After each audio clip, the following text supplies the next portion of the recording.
Hello and नमस्ते everyone. हम सब जानते हैं सावन का महीना चल रहा है और इस बार अधिक मास होने की वजह से सावन का महीना 2 महीने तक है। सावन के महीने का हिंदू सभ्यता में बहुत ही खास महत्व है, बहुत ही पवित्र महीना माना जाता है सावन का महीना।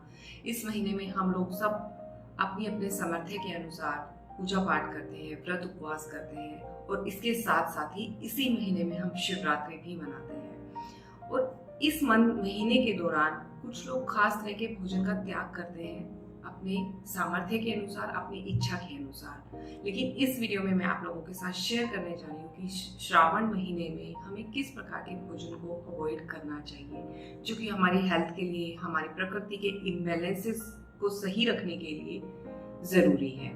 तो आइए जानते हैं ये कौन से भोजन है जिनको हमें अवॉइड करना चाहिए। मैं 6 प्रकार के भोजन की यहाँ पे बात करने जा रही हूँ, जो कि अलग अलग रसों के अनुसार है। सबसे पहले भोजन की अगर मैं बात करूँ तो वो सोर फूड है, सोर टेस्ट है। मतलब जितने भी खट्टे पदार्थ हैं उनको हमें सेवन करने से बचना चाहिए। इसमें खट्टा दही और खट्टी छाछ भी हो सकती है, क्योंकि जितने भी खट्टे पदार्थ हैं वो हमारे पित्त दोष को इम्बैलेंस करते हैं, जिसकी वजह से हमारी डाइजेस्टिव फायर इम्बैलेंस होती है, जिसकी वजह से हमें हार्ट बर्न, इंडाइजेशन और स्किन इश्यूज भी हो सकते हैं। तो खट्टे पदार्थों का सेवन हमें अवॉइड करना चाहिए। दूसरा है सॉल्टी फूड्स, लवण जो टेस्ट होता है, जो हमारा सेकंड टेस्ट है वो। तो इनको क्यों अवॉइड करना चाहिए कि इनमें सॉल्ट कंटेंट बहुत हाई होता है। सॉल्ट का मतलब, सॉल्टी फूड का मतलब सिर्फ नमक नहीं है कि जो टेबल सॉल्ट है, टेबल सॉल्ट तो हमें अवॉइड करना ही चाहिए, बट जिसमें भी इसका कंटेंट होता है ना, जैसे कि हमारे चिप्स हैं, नमकीन है, जितने भी प्रोसेस्ड फूड पैकेट चिप्स हमारे आते हैं, उन सब में सॉल्ट का कंटेंट बहुत ज़्यादा होता है। तो उस प्रकार के भोजन से भी हमें बचना चाहिए, क्योंकि ये हमारे वात दोष के बैलेंस को इम्बैलेंस करता है, जिसकी वजह से ब्लॉटिंग और वाटर रिटेंशन जैसी प्रॉब्लम हम फेस कर सकते हैं। तो ये दूसरा था। तीसरा था कि कटु जितने भी हैं, मतलब पंजेंट जो टेस्ट रखते हैं उनको, पंजेंट में अगर हम बात करें तो ऑनियन एंड गार्लिक, उनको हमें अवॉइड करना चाहिए। जनरली तो हमने देखा भी है कि हम प्याज लहसुन का त्याग कर देते हैं श्रावण के मंथ में, क्योंकि ये जब स्पाइसेस हमारी भोजन से हटाई जाती है तो हमें बड़ी तकलीफ होती है, क्योंकि बहुत सारे फ्लेवर्स देती है हमारे भोजन को। हमें लगता है कि प्याज लहसुन के बिना कैसे खाना बनाएंगे, पर ये हमारे पित्त और वात दोनों दोषों को इम्बैलेंस करती है। तो हमें पंजेंट टेस्ट में भी अवॉइड करना चाहिए अपने जितने भी हमारे इम्बैलेंसेस हैं उनको ठीक रखने के लिए। उसके बाद है तिक्त, यानी कि बिटर फूड्स।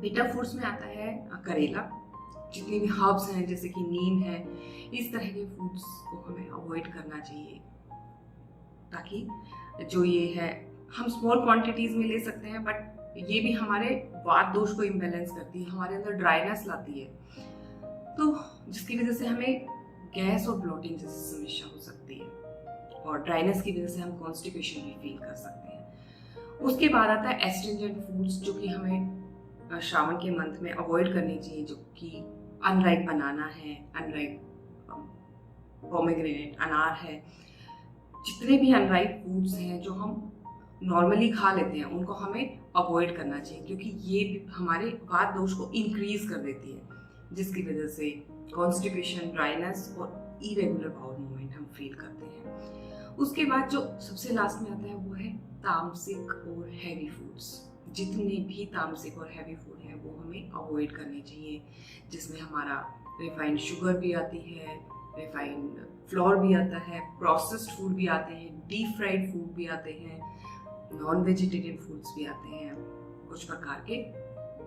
तो वो हमें अवॉइड करने चाहिए, क्योंकि हमारे ओवरऑल दोषा के बैलेंस को इम्बैलेंस करते हैं हैवी फूड। श्रावण के मंथ में हमारा डाइजेशन थोड़ा सा स्लगिश हो जाता है, स्लो हो जाता है, क्योंकि हम एक सटल चेंज को क्रॉस कर रहे होते हैं, हमारी बॉडी भी उस चेंज को क्रॉस कर रही होती है। आपने देखा होगा कि हमारा आउटर एनवायरनमेंट भी बदल जाता है, नई वेजिटेशन आ रही होती है, पुरानी वेजिटेशन खत्म हो रही होती है, तो हमारी बॉडी में भी एनवायरनमेंट के साथ साथ चेंजेस आते हैं। तो उन चेंजेस को शांत रखने के लिए, ताकि वो चेंजेस हमारे प्रकृति, जो मेन प्रकृति है, उसको इम्बैलेंस नहीं करे, हमें लाइट फूड्स लेने चाहिए। आप सब प्रकार की दालें खा सकते हैं, और इस टाइम जो जनरली जितने भी रूट वेजिटेबल्स आते हैं जैसे यम है, अदरक है, इनका ज़्यादा इस्तेमाल कर सकते हैं। ओवर यूज़ नहीं करना है, बट हाँ हम सीजनल फ्रूट्स का इस्तेमाल कर सकते हैं। जो भी आपके एरिया में सीजनल फ्रूट्स आ रहे हैं, आप जब लोकल मार्केट में जाएंगे तो पता चलेगा। तो जब हम सीजनल चीज़ों का, सीजनल मिलेट्स का, अनाज मिलेट्स जो भी हमारे सीजन में है उनका इस्तेमाल करेंगे तो हम अपने शरीर की प्रकृति को शांत रख सकते हैं। और हमारे शरीर की प्रकृति के साथ साथ हमारा दिमाग भी जुड़ा हुआ है, हमारा मन भी जुड़ा हुआ है, तो हम उसे भी शांत रख सकते हैं। तो मैं उम्मीद करती हूँ कि ये जो टिप्स मैंने आपको दिए कि किस प्रकार के फूड्स को हमें अवॉइड करना चाहिए, ये आपकी हेल्प करेंगे आपके शरीर और आपके दिमाग को संतुलित रखने में। अगर आपको ये वीडियो पसंद आया तो इसे लाइक जरूर करें, शेयर जरूर करें अपने दोस्तों और अपने परिवार के साथ। और अगर आपने चैनल सब्सक्राइब नहीं किया है तो जरूर सब्सक्राइब करें ताकि आप आयुर्वेदिक टिप्स प्राप्त करते रहें। Stay happy, stay healthy. Thank you.